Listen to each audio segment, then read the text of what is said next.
Florence, kain na. Ako, Kuya Densyo, alam niyo naman po, pag nagluluto, tikim ako ng tikim. Kaya pagtapos ko magluto, busog na ako. Ah, walang ganang kumain. Naku, isipin ko, in love ka?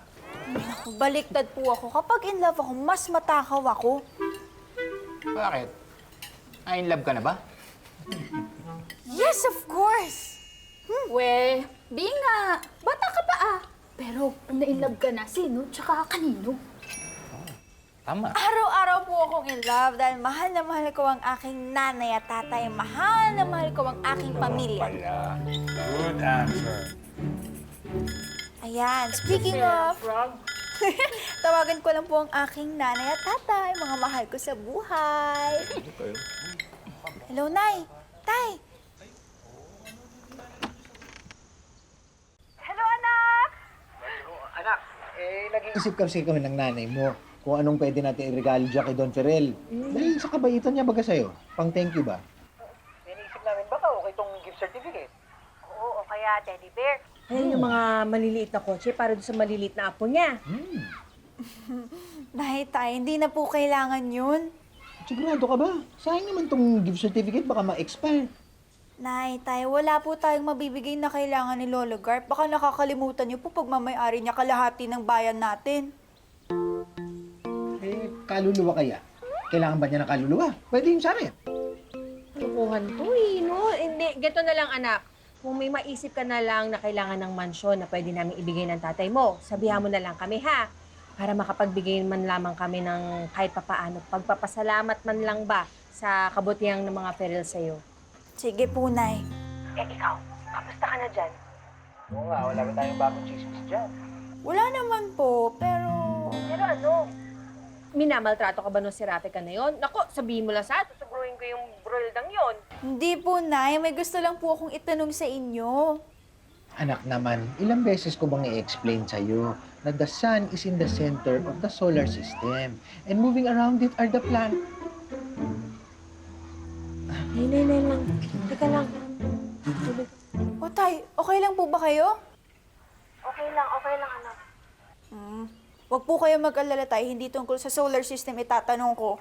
Tungkol lang po sa kaibigan ko. Sinong friend? Si Jenny po. Jenny Lynn Mercado? Ah, friends na kayo ni Jenny Lynn Mercado? Hindi po si Jenilyn Mercado, si Jenny. Huwag na nga lang po, pinagtitripan niyo lang ata ako eh. Ikaw naman kasi pinagtitripan ng anak mo. Hindi, sige na anak. Ano ba problema nung Jenilyn Mercado na yan? Jenny na yan, ha? Eh, kasi po may nagpapadala sa kanya ng mga secret messages. Malalaswang picture ba yan? Di po tayo, mga ordinaryong messages lang naman. Parang mga words of wisdom. Nakaka-inspire nga po at nakakapagpagaan ng loob eh. Anong problema? Na-discover niya na po kasi kung sino yung taong nagpapadala sa kanya ng mga secret messages na yon. Ano pong gagawin niya? Kukumprontahin niya po ba? Kakausapin niya po ba? Tatanungin kung bakit niya ginagawa yun? Bakit siya pinapadala ng messages? Kung meron ba siyang secret motive? Secret desire? Alam mo anak, isa lang ang masasabi namin ng tatay mo dyan. Idulog mo kay Acapulco.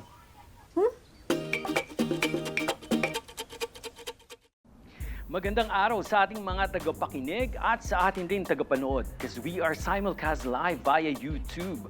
At aba, salamat sa 55,000 concurrent views. Ang bongga ha, perfect number to start our program. So for our first messenger, what is your favorite color? At saka ng tanong ha, pero syempre, fuchsia. Pero kung tatanungin mo ako ng spelling, wag na. Red na lang. Anyway, let's go to our second message. O ito, maganda. Ang tanong niya is, kukumprontahin ko ba itong nagpapadala sa akin ng secret messages? The messages are actually sweet and nice. Pero dapat ba niyang malaman na alam kong siya ang nagpapadala sa akin ng mga secret message from Jenny? Hindi kaya si Jenilyn Mercado ang nagpadala ng message na ito. I'm pretty sure marami siyang secret admirers. Anyway, alam mo Jenny, may mga taong hirap ipakita ang kanilang saloobin. Kaya minsan, some resort in secret messages. And ang maipapayo ko sa'yo, huwag mo muna siyang kumprontahin. Give him time. Bigyan mo ng oras at panahon. Alam mo, pasahasaan ba darating ang pagkakataon na magkakaroon siya ng lakas ng loob para harapin ka at sabihin ang totoong nararamdaman niya sa'yo. And when the time is right, siya pa mismo makikipagsigawan sa mundo ng pagmamahal niya sa'yo. Pero sa ngayon, hayaan mo muna siyang pasikretong i-express ang feelings niya through secret messages. Yun naman pala eh. Kailangan lang ng panahon at pagkakataon ni Jenilyn Mercado para dun sa secret admirer niya. I disagree. Kasi alam ko, I understand kung anong pinagdadaanan ni Jenilyn Mercado. If that's truly how he feels about her, bakit hindi siya magsabi ng totoo? Bakit kailangan pa-secret pa? Ano yun? May secret message? If I know. Baka may asawa kaya pa-secret-secret ang movement. You cannot assume agad na worse in people. Please spare me. Again, I disagree.